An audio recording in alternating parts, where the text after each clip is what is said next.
대남 썸녀 10월호. 아, 원래 이제 뭐 지나갔지만 추석이 있었죠. 음, 추석들 잘 보내셨는지, 성묘 가실 때 안 다치셨는지. 아, 성묘 이야기하니까 저희 아버지가 예전에 처음으로 다리를 좀 심하게 다쳤던 게 성묘 갔을 때, 시골에 성묘 갔다가 그렇게 다치셨거든요. 처음에 하반신 마비 오기 전에. 근데 참 놀랬었죠. 근데 왜 병원을 안 갔는지 모르겠어요. 그죠? 거기 우리 시골에 또 병원이 있는데 근처에. 아침에 일어나서 깜짝 놀랐죠. 다리가 팅팅 부어가지고. 온몸에 피멍, 다리에 피멍이 들어가지고 교통사고 난 것처럼 그랬었죠. 그때 출혈이 심했나봐. 출혈이 심하고 피가 보충이 안 되니까 하반신 마비가 온 건지. 음, 뭐 딱히 깁스하는 거 외에는 치료할 수 있는 방법이 별로 없더군요. 아무튼 추석 때 그 성미하다 벌집 건드리지 마시고. 어, 대납선의 시어로 시작해 볼까 합니다. 얼마 전에 지금은 이제 끝난 지 좀 됐죠. 어, 유소년 20세 여자 월드컵을 했어요. 남자 월드컵 아니고 여자 월드컵을 했는데, 남자 월드컵은 지금 예선을 하고 있죠. 얼마 전에 그 10대 0으로 이겼던 그 화제가 됐던 영상, 그게 이제 아시안컵 그 예선전이죠. 유소년 아시안컵 예선전이죠, 그죠? 그걸 하면 이제 월드컵을 나가나 본데, 이건 이제 U20 여자 월드컵이에요. 아시안컵도 북한이 1등을 했더군요. 아마 다음 아시안 게임 때는 금메달 따지 않을까? 저번에 은메달 땄었는데, 항저우 때, 광저우 때 그때 은메달 땄었는데, 다음에 금메달 따지 않을까 기대가 참 많이 됩니다. 그 17살 소녀가 최우수 선수상하고 골든슈 6골 넣어가지고 골든슈 받았고, 우리는 이제 16강 탈락을 했습니다. 우리가 누구한테 졌더라? 음, 하여튼 우리가 그 호주한테 졌나? 하여튼 그래가 16강 탈락을 했고, 북한은 요번에 우승을 함으로 해서 세 번째 우승을 했다고 하더군요. 그래서 최근에 어떤 모 축구 선수의 발언, 뭐 다 아시는 우리나라 최고의 그 축구 선수라고 이야기하는 손흥민 선수의 발언, 뭐 잔디, 전용기 뭐 이런 얘기가 이 북한 선수들을 보니까 참 얼굴이 붉어지고 부끄러워지는 그런 것 같다는 그 생각이 갑자기 들어요. 물론 좋은 시설에서 좋은 대우를 받고 그렇게 축구하면 좋죠. 서양의 그 최고 명문 구단들처럼 좋은 대우를 받고 그렇게 하면 참 좋아요, 그죠? 참 좋은데 북한 선수들도, 물론 북한 선수들도 보니까 전용기를 타고 오는 것 같더라고요. 올 때는 전용기, 그 뉴스 보니까 또 전용기를 타고 공항에 내려서 뭐 카퍼레이드 비슷한 것도 하고 그러더군요. 아무튼 뭐 근데 북한이 지금 어떤 상태인지 우리가 모르긴 하지만 우리보다 뭐 좋을 수도 있겠죠. 근데 북한의 기후 특성상 추워서 잔디가 잘 자라지 않을 텐데, 그죠? 아무튼 북한이 우리보다 좋은 환경일 거라고 생각하지도 않아요, 그죠? 생각되진 않죠. 그리고 해외 팀하고 붙어볼 수 있는 어떤 그런 것도 없고, 환경도 안 되고, 그죠? 어쨌든 여러 가지 면에서 굉장히 열악한 환경 속임에도 불구하고 정말 그 한 팀으로 똘똘 뭉쳐가지고, 그죠? 좋은 결과물을 만들어냈지 않습니까? 이렇게 우승하는 거 보면 우승하는 팀은 따로 있는 것 같아요, 그죠? 소위 말하는 그 썩어 빠졌다 그러죠, 그죠? 이런 핑계 저런 핑계나 대고, 옛날에 우리 선배들은 정말 지금보다 훨씬 더 열악한 환경이었지만 정말 머리 터져가면서 정말 열심히 뛰었죠, 그죠? 그래서 우리 국민들이 비록 탈락하고 이래도 따뜻하게 안아주고 그랬어요. 그게 그게 어떻게 안 되니까. 안 되니까 우리가 지금 돈이 없고 가난해서 투자를 못 하니까 너네가 나라가 힘이 없어서 이런 대우를 받는다. 그래서 국민들이 오히려 더 따뜻하게 안아주고 그랬죠. 그래서 2002년 월드컵 때 4강 갔을 때 전 국민들이 정말 축제를 벌였지 않습니까? 그죠? 최근에 그 뭐 이종효 어디 감독인가 어디 감독인가 잘 모르겠는데 또 이종효 감독이라는 사람이 월드컵이 뭐가 중요하냐고 그렇게 이야기를 했는데 중요하죠. 한 나라의 대통령을 만든 이벤트, 빅 이벤트였는데 왜 중요하지 않아요? 어? 본인은 월드컵 나가보지도 않았으면서 그런 얘기 하는 거 아니에요, 그죠? 안정환 선수하고 뭐 친한 거 같던데 안정환 선수하고 뭐 이래 얼굴 똑바로 쳐다보면서 그런 얘기 할 수 있을까요, 그죠? 아마 바로 주먹 날라갈 걸. 어? 왜 중요하지 않아요, 월드컵이? 응? 그 수많은 친구들의 스택과 수많은 선수들이 그 오지까지 비행기 타고 왔다 갔다 하면서 말도 안 통하는 그런 동네에 가서 기온이 50도, 40도, 50도가 넘는 그 더운 그 지금 중동 지방 가서 축구하는데 그게 왜 중요하지 않아요? 3차 예선이면 게임을 몇 게임을 뛰는데 한 20게임 몇 게임 뭐죠? 보통 지금 6팀인가 8팀인가 8게임 뛰죠. 38이 이제 24게임을 그렇게 몇 년 동안 뛰는데 왜 월드컵이 중요하지 않습니까? 그죠? 잘 축구협회에서도 잘 마무리 짓고 나갈 사람은 나가고 해서 그죠?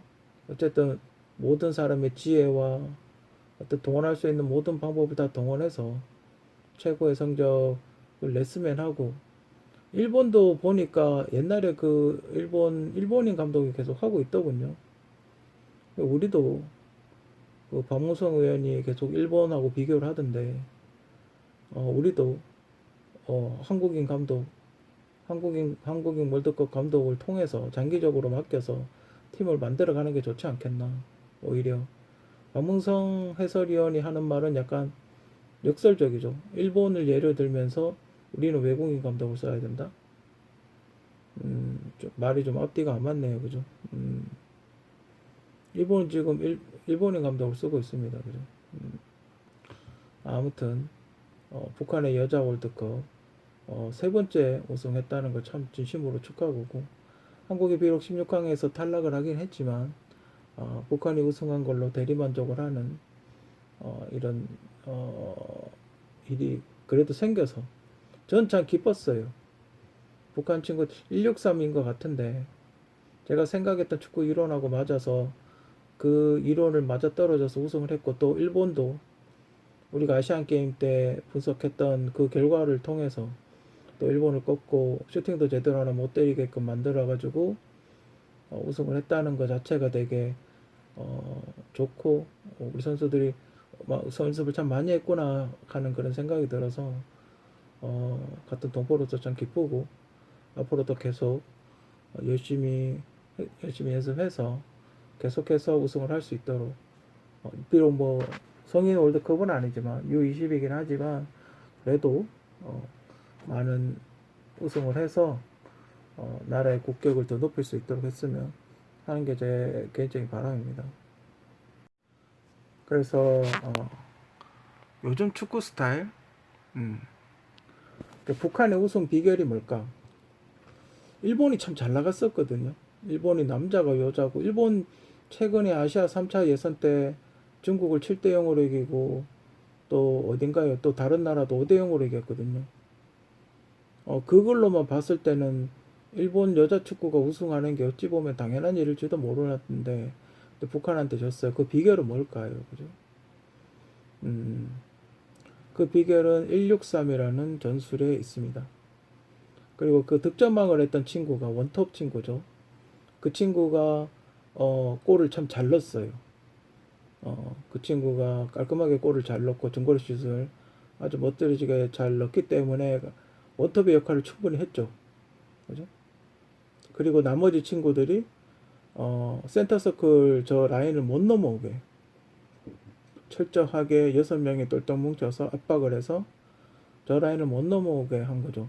흡사원을 토트넘이 어제죠. 어제 토트넘이 맨유를 압박을 했듯이, 그죠? 중원을 압박했듯이 그렇게 압박을 한 거죠. 그죠? 맨유는 아직도 정신을 못 차리고 있는 것 같아요.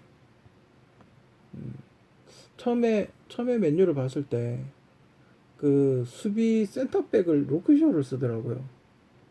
여러분 생각나십니까?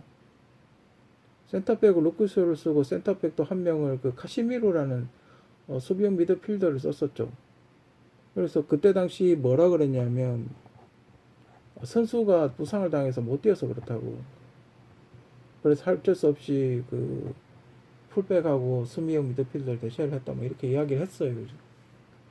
그때 당시. 근데 그때는 뭐 그런가 보다 그랬죠. 근데 지금 공격수 쪽을 그러고 앉아있어요. 이 사람이 보니까 약간 또라짓을 하는 것 같아요. 그죠? 어, 그러니까 공격수하고 공격형 미드필더하고 바꾸고 뭐 그런 행동을 하는 거예요. 그 포지션을 바꾸는 거죠. 멀티 포지션 만든다고. 어? 그런 짓을 하는 것 같아요. 그러다가 브루노 퇴장 당했잖아요. 그죠? 브루노를 위로 올리면 어떻게 되냐 하면 패스할 사람이 없잖아요. 누가 패스해요? 경기 조율이나 패스를 누가 해? 브루노 베르난데스가 중간 역할을 하고 공격진의 섬세한 이런 그런 플레이를 하는데 저 위에 탑으로 갖다 놨어요. 그럼 누구한테 패스해요? 어? 브루노는 약간 섀도우 스트라이커 위치에 있을 때 훨씬 더 장점을 발휘하는 선수인데 그런 친구를 톱으로 갖다 놓고 네가 골을 넣어라 이런 거예요. 어? 요번 토트넘전의 페인은 브루노 페르난데스 위로 올린 거예요. 결국 그렇게 올렸다가 수비하러 내려오면서 그죠? 무리하게 반칙을 하게 되고 퇴장까지 당하게 되죠. 그죠? 그게 만약에 브루노 페르난데스가 위치가 섀도우 스트라이커 위치에 있었다면 굳이 그렇게 무리하게 뛰어올 필요도 없었을 테고 미리 막았겠죠. 그냥 어깨 싸움 정도만 했겠죠. 근데 거리가 머니까 막 뛰어오죠. 막 뛰어와서 막다 보니까 컨트롤이 안 되는 거예요. 브레이크를 못 잡은 거죠. 그죠? 아무튼 그 포지션을 자꾸 이상하게 쓰는 것 같고 그리고 토트넘 그 친구 있잖아요. 그쪽 왜 처음에 골 못 넣어서 욕먹은 친구. 약간 옛날에 그린우드 같은 친구. 그린우드 위치에서 골 넣는 그 친구. 그 친구는 거기서밖에 골을 안 차요. 그러면 앞에 3명이 있을 게 아니라 골키퍼 앞에 3명이나 있을 게 아니라 뒤에 한 명 체크를 했어야죠. 그죠? 뒤에 돌아보고 한 명 체크를 했어야지. 그죠? 그리고 그 친구한테 가는 공을 차단을 하더니 물론 후반전에는 약간 그런 차단하는 모습을 보였어요. 약간 위험했는데 자책골 들어갈 것 같은 그런 위험한 플레이이긴 했는데 후반전에 걷어내긴 했어요. 그죠? 음. 유튜브만 봐도 알아요. 그 친구 거기서 슈팅한다는 거. 하이라이트만 봐도 알아요. 그죠? 그렇게 생각 없이 수비를 한다는 건 그러니까 쫓기죠. 그러니까 저게 왜 힘드냐면 중앙을 잡아가지고 앞으로 공만 차잖아요. 그러면 맨유 수비는 어떻게 해요? 공을 앞으로 차서 원톱이나 투톱한테 공을 차면 그 막으려고 다 내려와야 되잖아요. 50m 전력 달리기를 해야 되잖아요. 그죠? 그러니까 계속 그런 걸 그 대치를 계속 하다 보면 힘든 거예요. 그러니까 20m 뛰는 것보다 50m 뛰는 게 더 힘들잖아요. 그렇잖아요. 그러니까 자꾸 그런 식으로 그 스프린터를 길게 하다 보면 나중에 지치는 거예요. 그리고 제가 이렇게 십자가 라인을 그려놓은 이유는 요 라인 싸움에서 이겨야 된다 이 말. 현대 축구는 요즘 축구 이기는 축구는 요 라인 싸움에서 이겨야 된다 이 말이에요. 요 라인 싸움에서 지면 그날 게임은 지는 거예요. 그죠? 요번에 토트넘 게임을 한번 보세요. 중앙에 원볼런치 투볼런치 해가 중앙을 센터 서클 장악을 했잖아요. 그러니까 계속 그 친구 그 플레이메이커 친구 계속 잡는다고 계속 뛰댕기잖아요. 패스 한 방이면 저 뒤에 있다가 그 친구 잡으라고 또 뛰어와야 된다 이 말이에요. 맞아? 이 중간에 있는 원볼런치 투볼런치 이 사람들의 서로 주고받는 패스를 차단을 해야 어? 차단을 해야 이 공격 루트가 막히는데 그걸 효과적으로 막지를 못하고 끊긴 거죠. 수적 우위를 바탕으로 우린 맨유는 2명, 저쪽은 3명이잖아. 그러니까 3명이서 뚫어버리는 거죠. 그러니까 좌우 앞 뒤를 다 뚫어버리는 거예요. 그러니까 공격이 그 지경이 된 거예요. 원인을 분석하자면. 그리고 그 지르크지 그 선수가 공을 못 넣잖아요. 유튜브에도 파일을 보니까 골 넣는 것 빼고 다 잘한다는데 골 넣지 않기 때문에 위협적이잖아요. 그죠? 그럼 어떻게 해요? 센터백이 전진을 하겠죠. 그죠? 양쪽에 풀백만 2명, 풀백 2명이 레시포드, 가르나초를 수비를 하게 되고 양쪽 센터백 2명은 지르커지를 무시하고 앞으로 전진을 하겠죠. 그죠? 뭐 안되면 백코트 하든지 어차피 이 친구 골을 못 넣으니까. 그리고 이 친구 자체도 밑으로 내려와 있죠. 굳이 센터백이 위에 있을 이유가 없어요. 그죠? 그러니까 어떻게 해요? 공격 라인을 끌어올리기가 쉽고 간격이 좁아져서 연계 플레이하기가 좋죠. 라인을 더 올릴 수 있죠.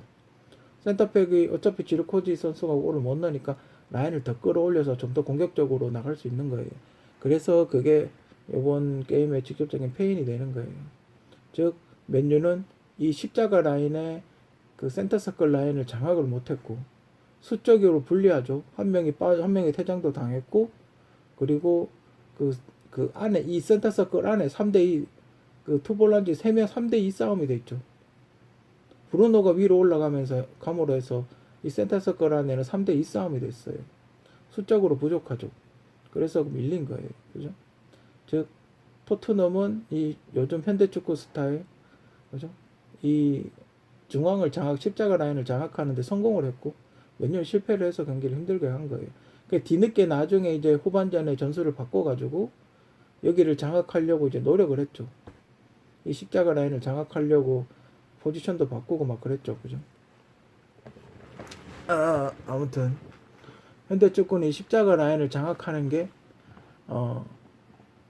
중요하고 그리고 또 하나의 공통점이 있는데 아트사커, 티티타카, 네덜란드 이 모든 전술의 공통점은 선수를 그러니까 쇼패스를 해서 선수를 왼쪽이든 오른쪽이든 한쪽으로 몰아놓고 반대편으로 전환 패스를 해서 한 명이 올라가고 한 명이 2명 정도가 올라가서 레알 마드리드에서 그렇게 많이 하는 모습을 종종 보이는데 양쪽으로 할 때 오른쪽이든 왼쪽이든 선수를 몰아놓고 그 옆에 빈 공간으로 빠르게 올라가서 패스를 해서 빠르게 올라가서 골대로 향하는 그런 쓸 때 득점력이 굉장히 높다.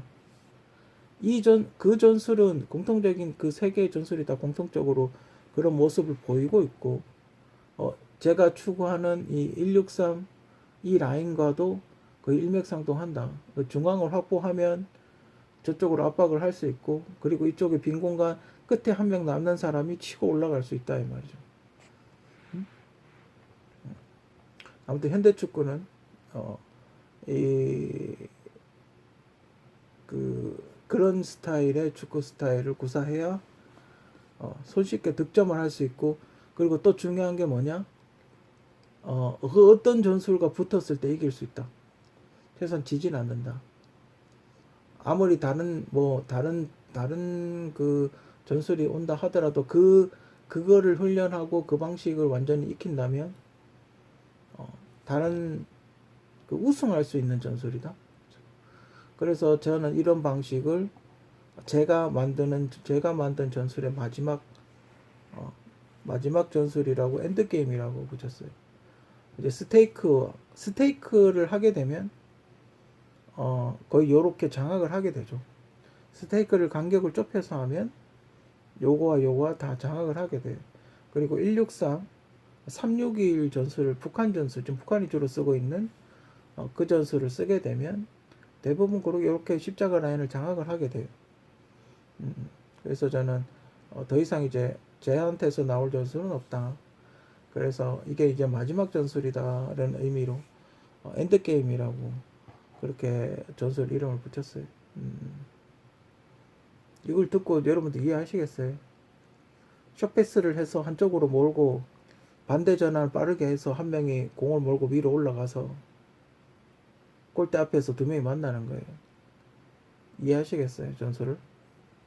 그게 기본 전술이에요. 뭐 그게 세 명이서 압박할 수도 있고 뭐 압박은 여러 형태로 일어날 수 있어요. 그죠? 그리고 만약에 저쪽에서 공 패스를 안 온다? 그럼 우리끼리 패스한다? 그러면 KT 삼각 패스를 해가지고 올라가면 돼요. 그럼 더 좋죠. 그죠? 빠르게 빌드업을 할 수 있죠. 아무튼 전술 엔드게임 엔드게임 전술 제가 만든 마지막 전술, 제가 만드는 마지막 전술이 될 거라고 생각을 하는데, 아무튼 이게 얼마나 활용이 될지. 저는 개인적으로 우리나라 국가대표가 열심히 연습해서 월드컵에서 꼭 활용을 했으면 해요. 다리를 손같이 사용.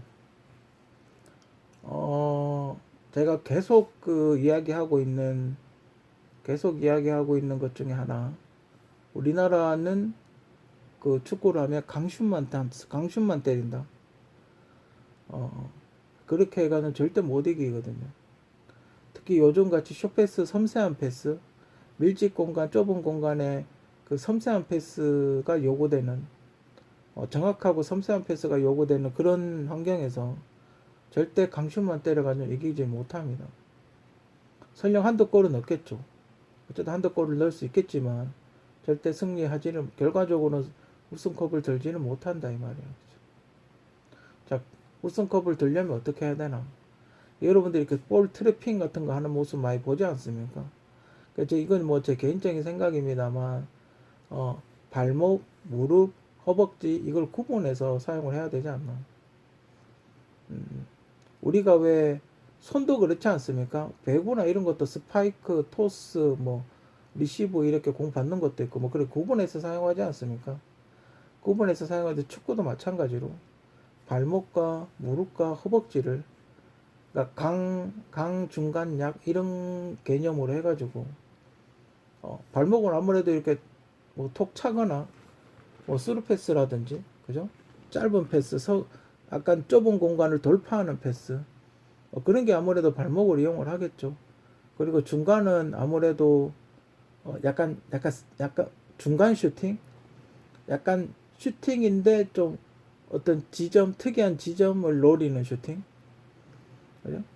그런 게 중간이 될 테고, 강 슈팅은 저기 박스 바깥에서 차는, 멀리서 차는 슛을 이야기하겠죠, 그죠? 그 요즘 하도 그 뭐라 하니까 한국 국가대표들이 전부 저 박스 바깥에서 차더군요. 왜 롱킹 안 차냐, 롱킹 안 차냐 하도 그러니까 한국 축구 아니라고 강슛 때리라 그러니까 전부 저 동그라미 반원 PK 차는데 그 근처에서 슈팅을 하죠. 박스 라인 바깥에서 차죠, 그죠? 아무튼 우리나라 유소년부터 저는 그리고 또 우리나라가 왜 컵이 없나? 왜 상위권으로 치고 올라가지 못하나?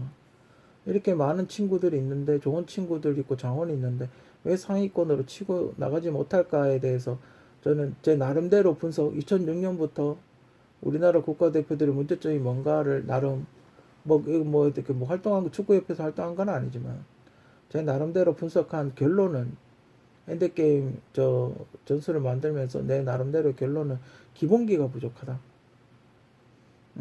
아시아 팀 전체가 다 그런 성향을 좀 보이는데 기본기 연습을 게을리하는 게 아닌가. 기본기를 좀 무시하는 게 아닌가.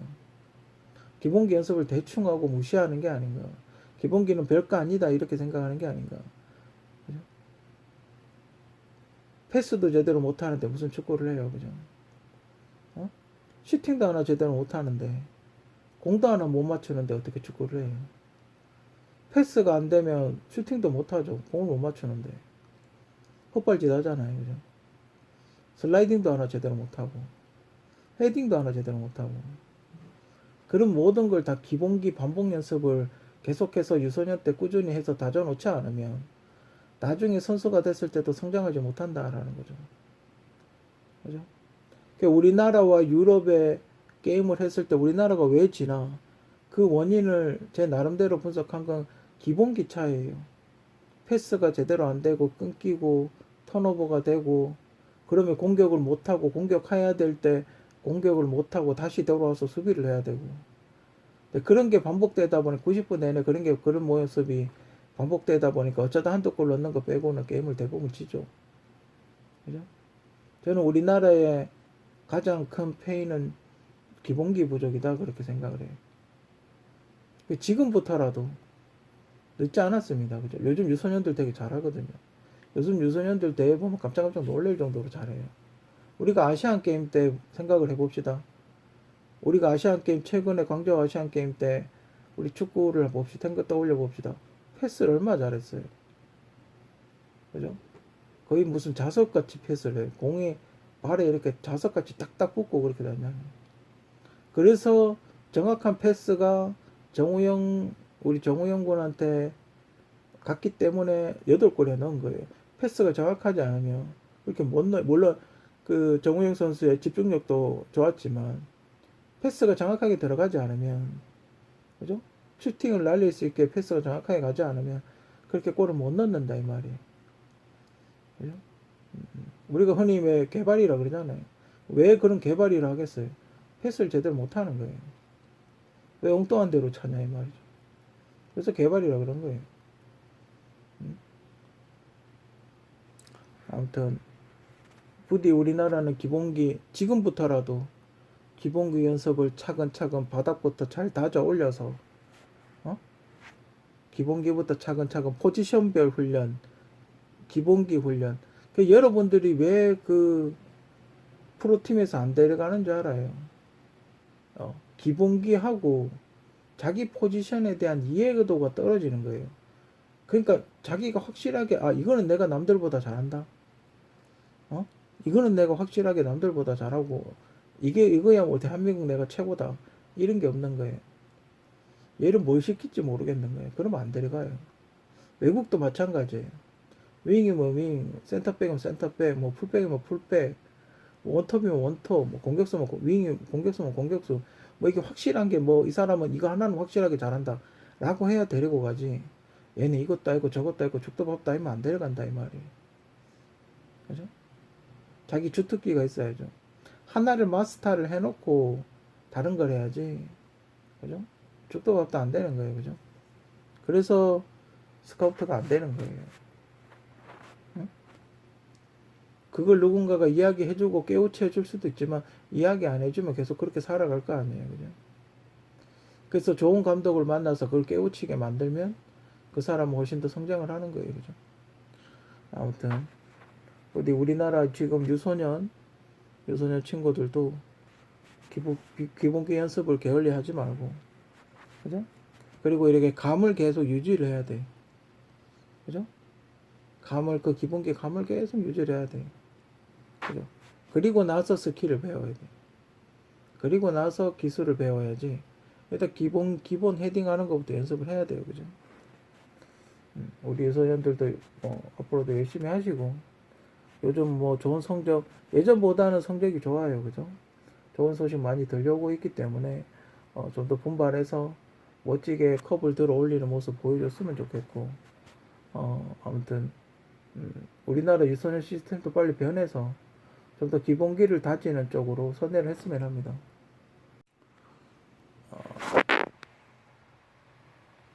요번 축구 사태가 있었죠. 감독 선임에 대해서 문제가 없었나 그런 사람들에 대해서 이렇게 여러 가지 청문회 됐고 하여튼 많이 했습니다. 온 나라가 떠나갈 정도로 많이 했어요. 근데 이렇게 사람을 쭉 보니까 공통적인 특징이 있어. 공통적인 특징이 있어서 한번 적어봤어요. 이거 청문회를 쭉 보다 보니까 홍명보 감독, 박주영 선수 그 런던 올림픽 때 일본 이기고銅메달 땄죠. 그래? 박주호 선수는 아닌데 장현수 선수가 일본전에서 PK를 넣어서 일본을 탈락을 시켰어요. 그게 4강인가 8강인가? 일본을 탈락을 시켰죠. 이승우 선수 그 인도네시아 아시안 게임 때 한일전에서 첫 골 넣었죠. 이승우 선수는 특히 고생을 참 많이 하더군요. 그냥 게임을 못 뛰게 하대. 영입해서 처박아놓고. 이승우 선수는 지금도 국가대표 소집 안 부르고 있죠. 그죠? 뭐 공식적으로는 키가 작다. 그쪽에 이승우보다 더 잘하는 선수들이 있다. 뭐 이런 이유로 이승우 선수를 아직도 안 뽑고 있죠. 그죠? 일부 제가 보기에 일부러 안 뽑는 것 같아요. 그죠? 뭐 무슨 이유가 있을지 모르겠지만 하여튼 수많은 사람들이 이승우 선수의 국가대표 플레이를 보고 싶어 하는데 안 뽑죠. 아무튼 그렇습니다. 그죠? 메달을 탈락시키고 일본을 탈락시키고 메달을 획득 혹은 승리한 사람. 그죠? 장혜수 선수도 제가 예전에도 이야기했는데 그런 말도 안 되는 12시간 그때 당시 국회에서 뭐라 그랬냐면 너네 벤치에 앉아서 놀던데 게임도 안 뛰고 내 벤치에 앉아 있던데 뭐가 힘드냐. 이래. 축구를 전혀 모르는 사람들이 그냥 있으면 그냥 앉아서 노는 줄 알죠. 그죠? 그죠? 그렇습니다. 그 국회의원들이 좀 무지하기 때문에 그런 것까지 일일이 다 이야기를 해줄 수는 없고. 그리고 제가 잠깐 홍명보 감독의 약간 변을 좀 해보자면 제가 알고 있는 상식 내에서 이야기를 좀 해드리면 왜 수비는 울산 현대 친구들을 쓰냐. 예전에는 잘하는 사람만 이렇게 수비를 뽑았어요. 신태용 감독 옛날에 월드컵 감독했을 때는 잘하는 사람들 센터백 잘하는 사람, 풀백 잘하는 사람을 이렇게 뽑았어요. 뽑아서 썼는데 그러니까 어떻게 되냐면 이게 단기간에 만나잖아요. 단기간에 만나다 보니까 개판인 거예요. 호흡이 하나도 안 맞아. 이게 그 수비 라인이라는 거 오랫동안 이렇게 호흡을 맞춰 와야 되거든요. 오랫동안 물론 우리도 김민재 선수가 있긴 하지만 오랫동안 호흡을 맞춰 와야 되는데 잘하는 애들만 뽑아가 하니까 개판인 거라. 그래서 아마 홍명보 감독은 울산 라인을 그대로 갖고 온 게 아닌가. 뭐 홍명보 감독이 수비수 출신이기 때문에 수비 훈련은 저는 잘 시켰을 거라고 그렇게 생각이 들거든요. 그렇기 때문에 큰 문제는 없으리라고 보고.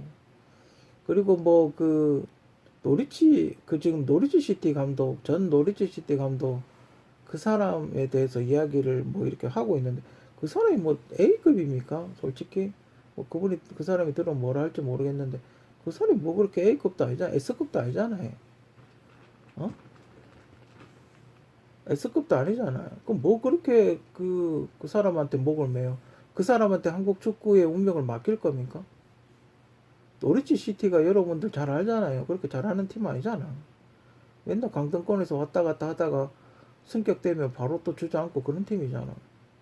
맨날 그 승점 재물이나 되는 그런 팀인데 그런 팀 감독이 뭐 그렇게 잘한다고 그런 사람한테 목을 매요. 몰라 또 미리니 정도 되면 몰라. 미리니 정도 되면 모르지만 왜 그 노리치 감독 스타일 그런 사람들한테 그 목을 매는지 모르겠어요. 뭐 미리뉴 정도 근데 미리뉴가 한 300억씩 받거든요.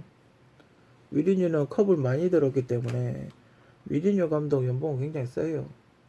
지금 프로 구단에서 하면 300억 정도 받는데 한국이 감당할 수 있겠어요, 그죠? 절반 받는다 그래도 150억 받을 거 아니야. 감당할 수 있겠어요, 그죠? 뭐 오면 좋긴 하죠. 지금 청문회 보니까 뭐 솔사르 감독 이야기가 나오던데 솔사르 감독도 데리고 오면 좋긴 하지만 비싸잖아요, 그죠? 비싸서 딱히 뭐 근데 전 그렇게 추천하고 싶지는 않아요. 공비보 감독이 20억 받고 봉사한다 이렇게 이야기했는데 그거 비꼬고 조롱할 게 아니라 외국 감독들은 훨씬 더 높은 대우를 원한다라는 거죠. 내 정도 20억 정도면 봉사하는 수준이다라는 거죠. 외국인 감독들의 요구사항은 굉장히 크다. 아직 우리나라 축구협회가 감독을 뭐 100억씩 주고 데리고 쓸 수는 없다 이 말이죠.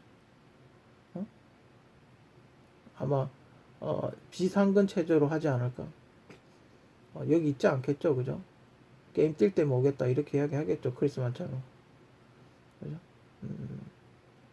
비쌉니다. 훨씬 비싸죠. 아무래도 여러분들이 자동차 같은 것도 국산화 시키면 싸잖아요. 그죠? 국산화 시키면 싸잖아요. 외제차 비싸잖아. 마찬가지예요. 그 사람들도 세금 되게 많이 떼거든. 50% 떼니까. 30억, 20억 받아도 10억 세금이잖아요. 그죠? 그 실질 소득은 10억밖에 안 되잖아요. 또 뭐 입고 먹고 자야 되죠. 그럼 거의 봉사하는 수준이죠. 그죠? 20억 받아봐야 세금 50% 떼니까. 그죠? 그럼 1년에 한 1억 정도? 한 달에 한 1억 정도? 그죠? 홍규보 감독은 경력이 많잖아요. 그죠? 선수도 많이 했고, 경력도 많고. 경력직이잖아요. 그죠? 물론 실패를 한번 하긴 했지만, 그래도 경력직이잖아요. 그죠? 우리나라 감독 중에 허정무 감독을 제외하고 지금 나이 많으시니까 못하실 테고, 지금 비행기 타고 왔다 갔다 할 수 있고 선수들 훈련시킬 수 있는 사람 중에 월드컵 갔다 온 사람 있습니까? 월드컵 감독 해본 사람 있나요? 없잖아요. 허정무 아저씨 빼고. 그죠? 없잖아요. 차범근 아저씨가 있긴 하지만 힘들잖아요. 지금 감독하기는 힘들 테고. 두 명 빼고 나면 누가 있나요? 없잖아요. 지금 현직에 있는 사람은 홍명보 감독밖에 없잖아요. 그죠? 그건 뭐 뻔한 거잖아요. 우리나라에서 그나마 월드컵 냄새 맡아본 사람은 홍명보 감독밖에 없잖아요. 그죠?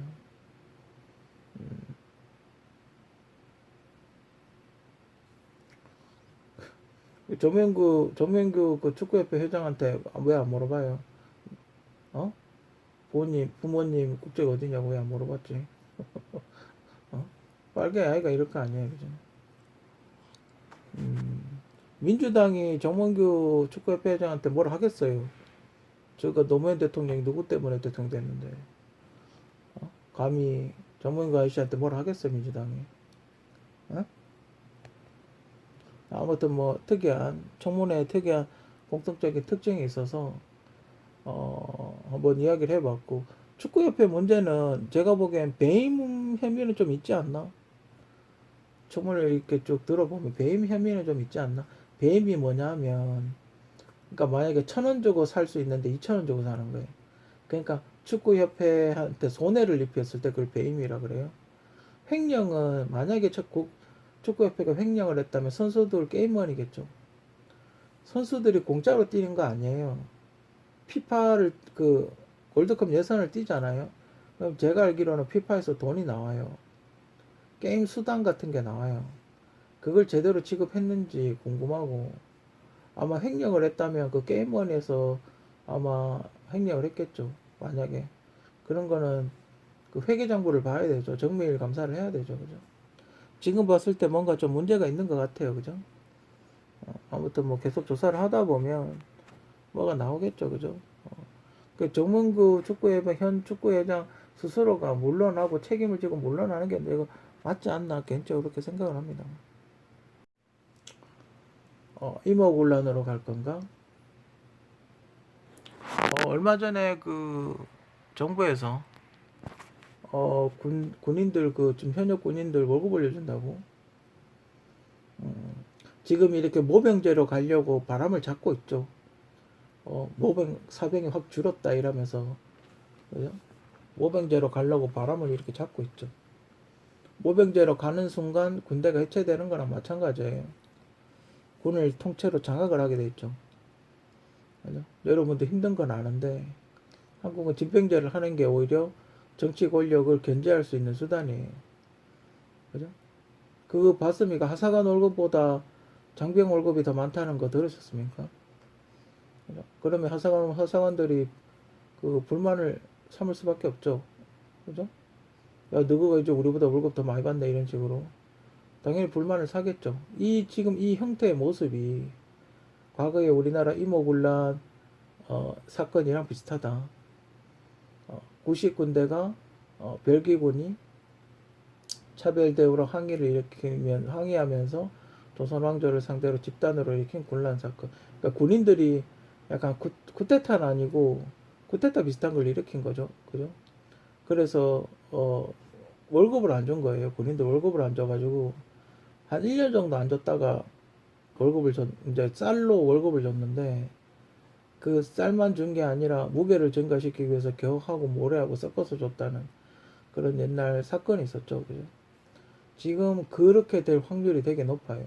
이유는 모르겠는데 정부가 자꾸 이 구한말 우리가 그 일본의 식민지 시대로 가려고 했던 그 사건들 비슷하게 자꾸 그렇게 장난을 치고 있어요. 이유는 모르겠지만, 어? 그죠? 이유는 모르겠지만 계속해서 그 일제시대, 일제식민시대로 갔던 그거 같은 똑같은 행동을 일부러 하고 있어요. 일부러 하고 있다는 게 중요한 거예요. 지금 막 디올 이야기 하자 사치스럽다. 그때도 명성황후께서 사치스럽다고 이야기를 많이 했답니다. 그 하고 비슷한 형태로 지금 가고 있어요. 그럼 결론적으로 뭐예요? 한국을 일본에 넘기겠다 뭐 이런 겁니까? 아무튼 지금 이모 곤란으로 갈지 좀 걱정이 되고 지금 우리나라 군대가 저출산으로 인해서 엉망진창이 되고 있다는 그런 얘기가 자꾸 들리고 있어요. 그죠? 그래서 상당히 우려되고 우리나라 그러면 뭐 장비가 업그레이드 되든지 해야 될 텐데 그러니까 계속해서 선거 때마다 군복무 깎아주고 하니까 지금 결국 이 지경까지 된 거 아니에요. 그죠? 계속 군복무 기간 안 된다. 그렇게 너무 많이 줄이면 안 된다. 분명히 이야기 했는데도 계속해서 자기들 대통령 되려고 깎아주다 보니까 지금 이 지경까지 온 거잖아요. 그죠? 아무튼 그게 마침 2026년하고 맞물려서 우리나라에 큰 피해가 오지 않을까. 그래서 내 나름대로 어떤 걱정이 돼서 한번 올려보는 겁니다. 아름다운 테러리스트 안중근. 어, 그 외국에서 그 안중근 의사를 테러리스트라고 그렇게 이야기를 한다 하더군요. 그러니까 무장으로 이제 폭력을 행사해서 그렇게 뭐 주요 인물을 저격을 했다. 그래서 테러리스트다. 뭐 그렇게 표현을 하더라고요. 그래서 우리는 이제 독립운동가라고 당연히 민족의 영웅이라고 이야기하겠죠. 그죠? 근데 그러고 나서 생각을 해봤어요. 아, IS가 한국의 독립운동가들을 흉내내고 있는 건가? 폭탄 설치하고 총 쏘고, 그죠? 어쩌면 우리 독립운동가 선생님들이 테러리스트들의 어떤 본의 아니게 테러리스트들의 어떤 교과서가 된 게 아닌가? 그죠? 그렇습니다. 자신의 지금 자신의 나라를 독립시키기 위해서 어, 암살에 실패할까봐 걸리적거린다고 손가락까지 자르고 제가 알기로는 이 손가락 자른 손가락 한마디가 사격을 할 때 걸리적거린다고 저걸 잘랐던 걸로 알고 있는데 근데 영화에서는 그냥 어떤 뭐랄까 굳은 결심을 표하기 위해서 자르는 걸로 그렇게 나오던데 그죠? 그 여러분들 야쿠자들이 새끼손가락 자르지 않습니까? 그 이유를 아십니까? 일본 조폭들이 새끼손가락을 자기 조직을 떠날 때 새끼손가락을 자르는 이유가 새끼손가락을 자르면 주먹을 꽉 못 쥔답니다. 주먹이 이렇게 꽉 힘있게 꽉 쥐어지지가 않는데요. 그래서 새끼손가락을 자르면 이제 폭력을 앞으로 행사하지 않겠다. 그런 의미랍니다. 근데 안정권 의사는 그런 의미는 아니고 제가 알기로는 이게 총 쏠 때 걸리적거려서 실수할까봐 자른 걸로 알아요. 제가 어릴 때 듣기로는 그렇게 들었는데 아무튼 제가 이렇게 테러리스트라고 안 적으려고 그러다가 또 반박 이야기를 하고 싶어서 하려고 하다가 갑자기 약간 시 끌기 같은 게 생각이 나서 그 아름다운 테러리스트라고 이렇게 이름을 붙여봤어요. 그죠? 그래서 문득 이렇게 떠올라서 한번 해봤어요. 요즘 또 아까 방금 앞서 이야기했던 이모군란 이야기하고 뭐 여러 가지 독도 문제도 그렇고 지금 뭐 친일파스러운 어떤 정치 색깔을 지금 굉장히 강하게 풍기고 있지 않습니까? 친일파의 색채들이 지금 정치권에서 강하게 풍기고 있기 때문에 2026년 전쟁 그 시기하고 맞물려 가지고 지금 또 이스라엘에서 전쟁을 하고 있죠. 저게 분명히 한반도에도 영향을 저는 미칠 거라고 보거든요. 왜 그러냐면 탄을 다 써버린다고. 그러니까 총알이나 대포알이나 이런 게 재고가 있거든요. 그러니까 저렇게 지금 쏴버리면 이게 재고가 싹 사라져 버릴 거 아니에요. 그죠? 미사일을 쏴놨는데 폭격을 한번 해버리면 싹 없어져 버릴 거 아니에요. 그러면 우리가 만약에 위급해서 타우루스 같은 게 필요할 때 이스라엘에서 빌려서 쓸 수 있는데 못 쓴다 이 말이에요.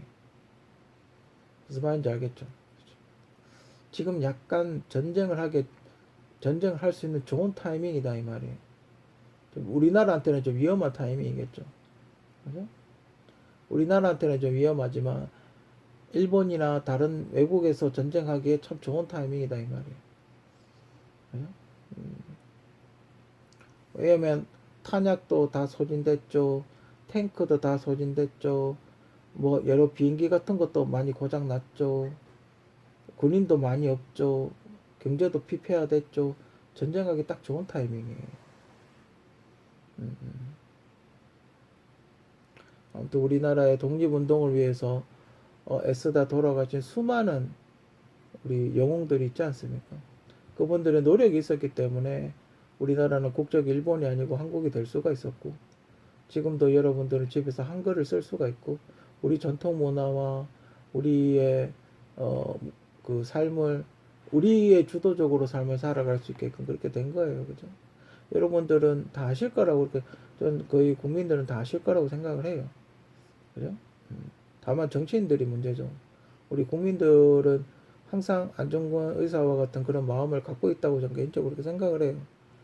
양이 좀 옅어지긴 했지만 그래도 마음 한구석 어딘가에는 독립운동가의 기질이 있지 않나, 개인적으로 그렇게 생각을 합니다. 시급 혜택은 외국인만?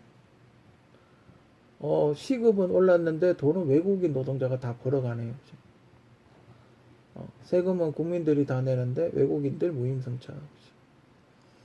어, 시급을 계속 올려서 일자리가 늘어나서 자국민이, 그러니까 노동자들의 소득이 늘어날 줄 알았는데 한국인은 다 잘라버리고 외국인 값싸지도 않는 외국인 노동자를 데리고 와서 이 시급이 오른 혜택은 외국인 노동자만 본다.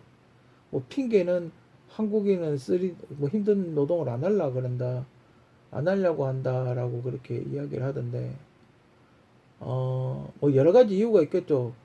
노조를 와해시키려고 그런 것도 있고, 그죠? 외국인 노동자니까 노조를 안 만들 거 아니에요, 그죠? 노조의 세력을 크지 않게 만들려고 하는 그런 것도 있고, 그런 것도 있을 테고, 그리고 삼성 같은 경우는 이제 자동화를 다 해버리죠. 요즘 대세는 로봇들이 다 조립하는 대세니까 그 로봇들을 관리하는 사람만 있으면 되잖아요, 그죠? 수적으로 그 사람이 이제 그런 단순 조립하는 사람이 줄어들어 버리니까 그게 또 단가가 세고 인건비가 많이 올라가니까 오히려, 인건비가 올라가서 오히려 자기는 백수가 되고 오히려 세금은 더 많이 내는데 혜택은 외국인이 보는 이상한 현상이 발생을 하죠. 그죠? 그리고 지금 태국하고의 트러블도 있었지 않습니까? 불법 체류자들이 늘어나니까 입국 금지를 시켜버리는 등 지금 불법 체류자에 대한 문제가 상당히 많이 일어나고 있죠. 그죠?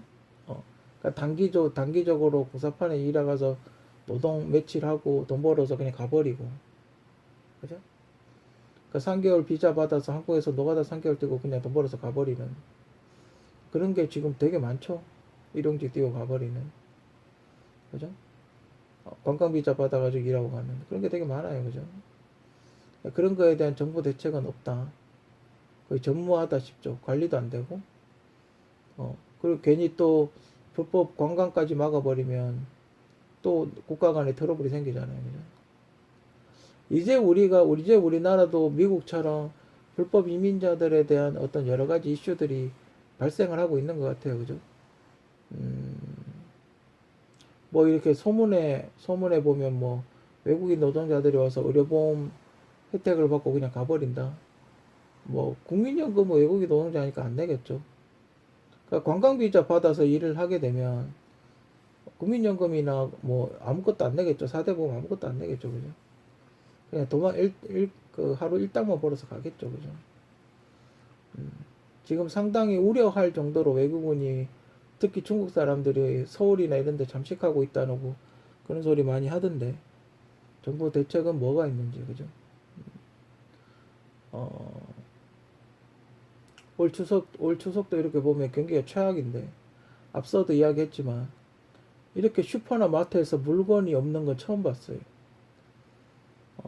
제가 한 되게 오랫동안 제사를 지냈는데 처음인 거 30년 넘게 제사 지냈는데 처음인 것 같아요. 이렇게 시장에 물건이 없는 건 제가 처음 본 것 같아요. 완전 최악 중에 최악인 거죠. 여러분 지금 시장에 시금치 얼마 하는지 아십니까? 시금치 한 주먹 있죠. 그 버섯 팩, 조그만 팩 하나 9,900원이에요. 시금치 한 팩에. 와, 한 단에 한 2, 3천 원 하던 게 9,900원. 한 단에 2, 3천 원 하던 게 9,900원 한다고요. 한 주먹 정도 되는 게. 물가 완전 미쳤습니다, 지금. 물가 완전 미쳤어요. 과일 값은 좀 떨어졌는데, 과일은 요번에 좀 좋더군요. 과일은 옥천에서 주문했는데, 과일은 괜찮더라고요. 이제 냉동인지 신품인지, 신품 같아요. 냉동이면 조금 고란는 냄새 날 텐데, 어, 굉장히 달고 맛있었어요. 그 배하고 사과는 원래 가격도 저렴한 거 찾아보면 저렴한 게 있고 좋았는데, 문제는 이제 채소, 나물, 뭐 고사리, 도라지, 뭐 콩나물은 좀 싼데, 그런 시금치 이런 게 어마어마하게 비쌌고, 뭐 나머지는 좀 비슷했던 것 같아요. 그죠? 그리고 물건이 없어요. 그 물건이 새로 들어오지 않는 것 같아요. 아무튼 외국인 노동자들을 관리를 요번에 또 그 뭐지 보모 데리고 와서 그 다음날 나갔다 그러잖아요. 그러니까 외국인 노동자들을 데리고 오는 건 상관이 없지만 필요하면 데리고 와야 되겠죠, 그죠? 데리고 오는 건 상관없지만 국가에서 정부 차원에서 어떤 세밀한 관리가 좀 필요하지 않나 하는 게 제 개인적인 생각입니다.